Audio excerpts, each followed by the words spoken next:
Hi everyone, welcome back to my channel, as the case may be. This is Kristie with AG Takes Over. Today's video is fairly highly requested. I mention multiple dollhouses in my videos.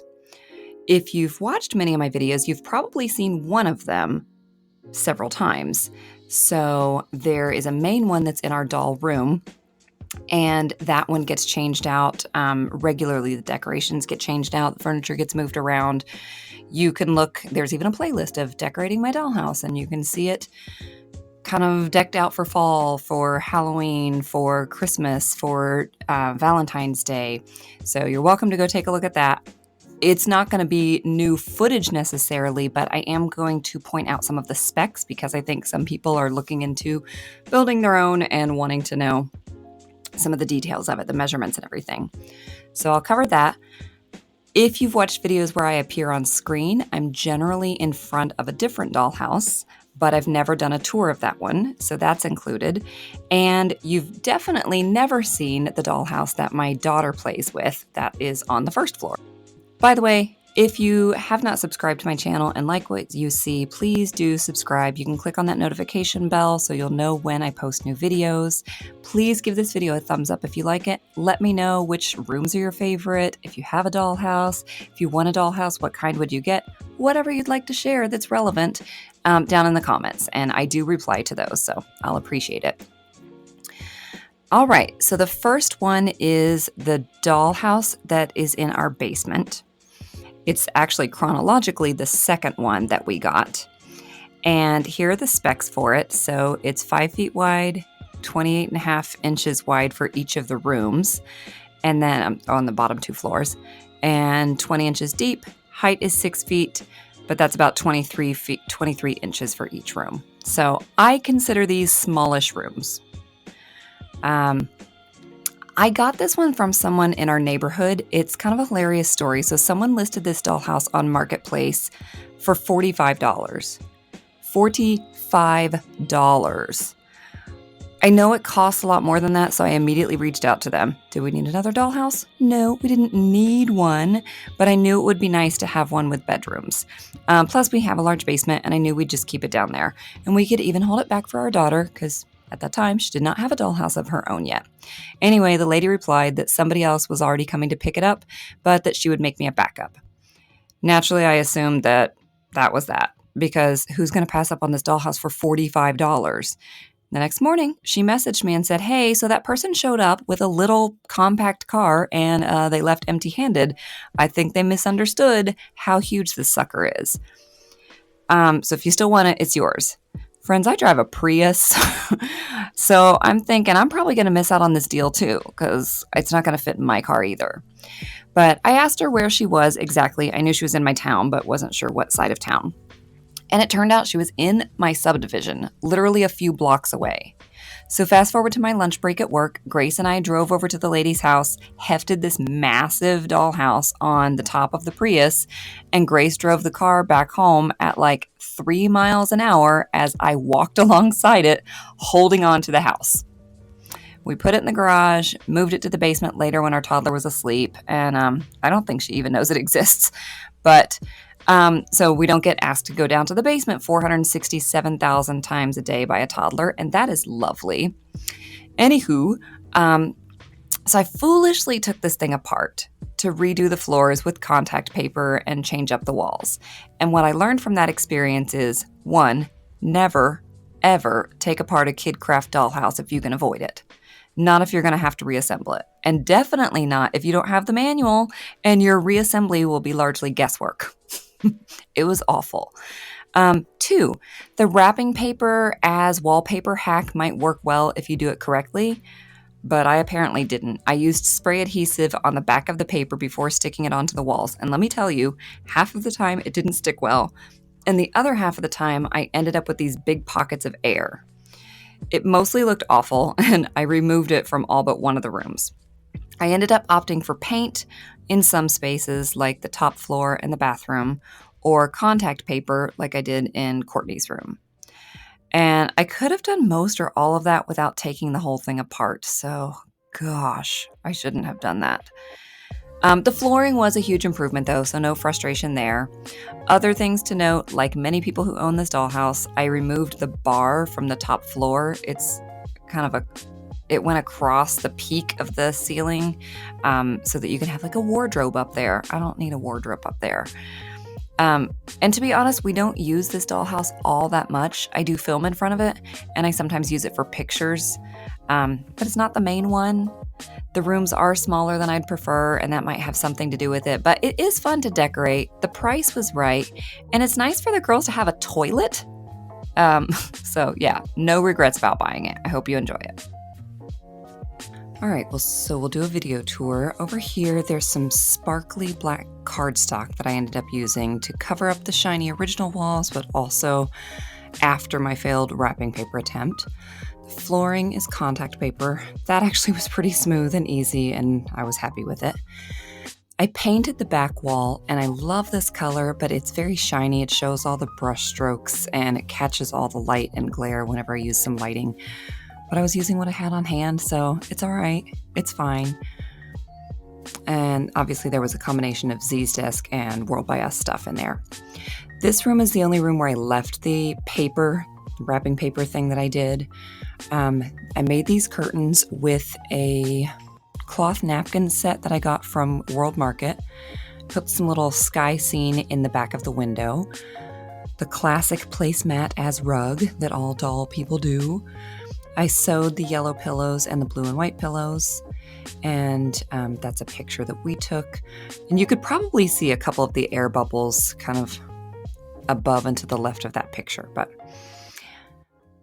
all right, Courtney's room, or just the 80s room, because we don't have Courtney. See how short these rooms are? Like, you really can't put a bunk bed in there because the second doll would be nose to ceiling. So I used a textured gray contact paper for this one, and just put some washi tape to make a border to add some visual interest and some 80s sparkle. The curtains are made out of an old pillowcase. I just use a skewer and command hooks to hold those up. I'm sure you could use something that looks a little nicer, but I'm fine with that. I like it, and you can see the sky there. All right, so this kitchen went wrapping paper, then back to the drawing board, and just, went back to the original walls. I know they're pink, but I actually don't mind these. There's another picture from our collection.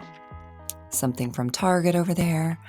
This Our Generation kitchen, I recently got it. I absolutely love it. I didn't even know this existed. It's just adorable. It feels kind of retro, and I found it on Marketplace for a steal, so yes. The curtains are just a scarf. Literally, I didn't feel like going and spending money on cloth, so I looked around to see what I had that I could cut up. Put a green scenery out there, and the black contact paper I really like in there.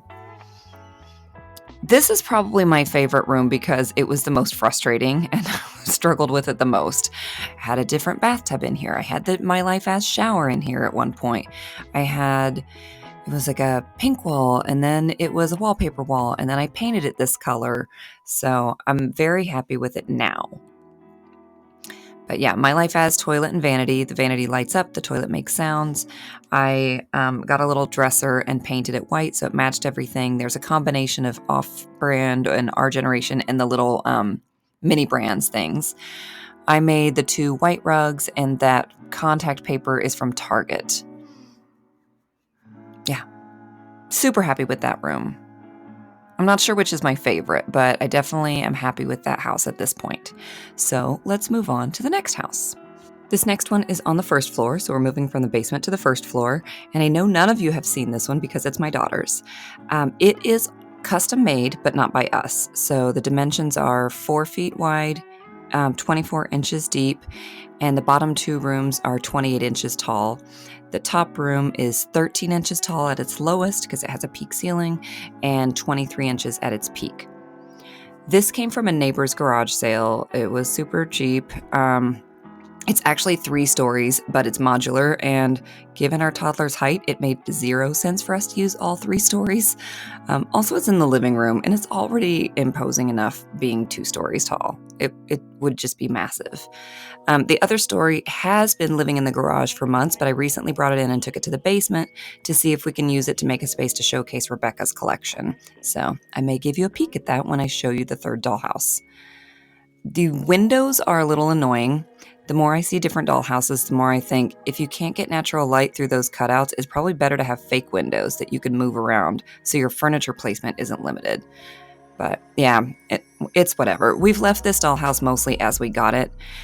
There was no flooring on the top floor, so I used the same leftover vinyl flooring that we used on our upstairs dollhouse.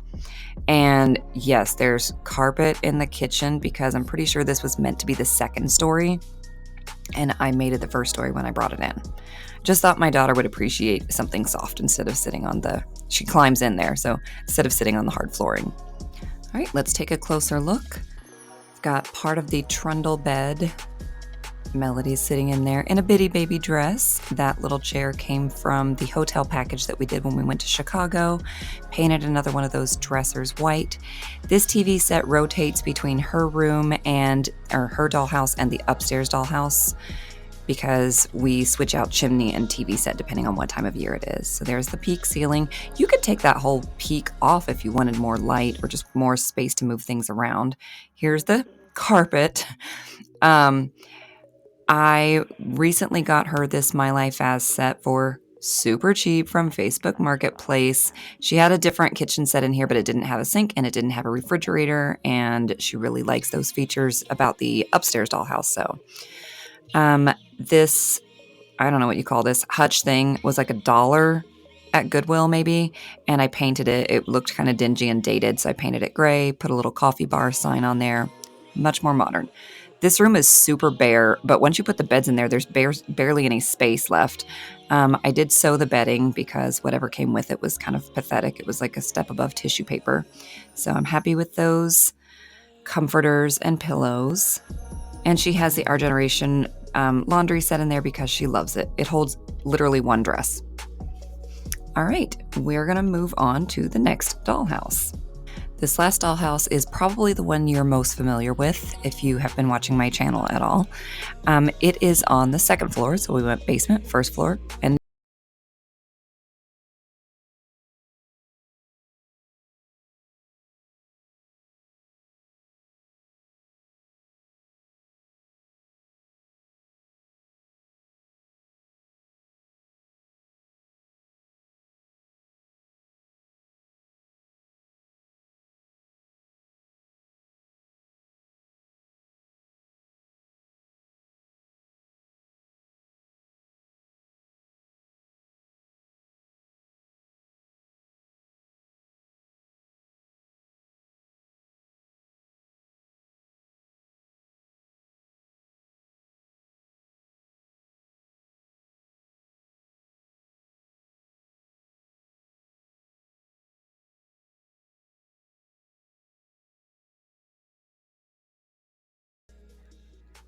the chair rail molding in the third of the way up, and this crown molding all came from Lowe's. You could finish that off in a nicer way. We didn't. This thing is one of those locker chandeliers. I was having a hard time sticking it. You can see that I tried double-sided foam tape. Then I thought, if I do finally get it to stick, how am I going to get it off to change the batteries? So I put 4 thumbtacks in the ceiling, and the magnetic part just goes right against those thumbtacks. Genius. It'll fall right off if you bump it, but how often do I bump it? For this dollhouse, I really like the option of moving the windows around. So we got these frames and just printed scenes behind them. That way it doesn't interfere with placement of furniture. Same with this lovely door that my wife made. I really am happy about creating a dollhouse that's just a giant box where we can move around the illusion of windows and a door, but it never impacts where we are able to put the furniture. I think that's a big deal. There's that spindle that I said is from Lowe's. Here you can see the wainscoting a little better. Well, You would have if I had panned in on it for longer, but that wallpaper at the bottom is from Amazon. You can paint it or you can leave it as it is.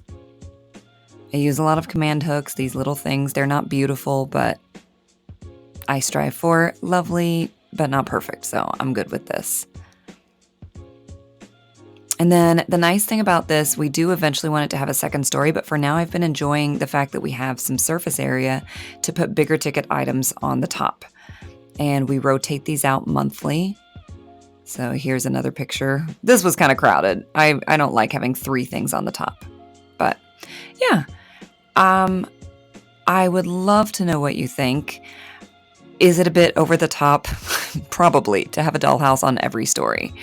But and I hope now that you know the backstory behind them, it makes a little more sense. So one is so that my daughter can have a free space, free reign to do whatever she wants without stressing mamas out.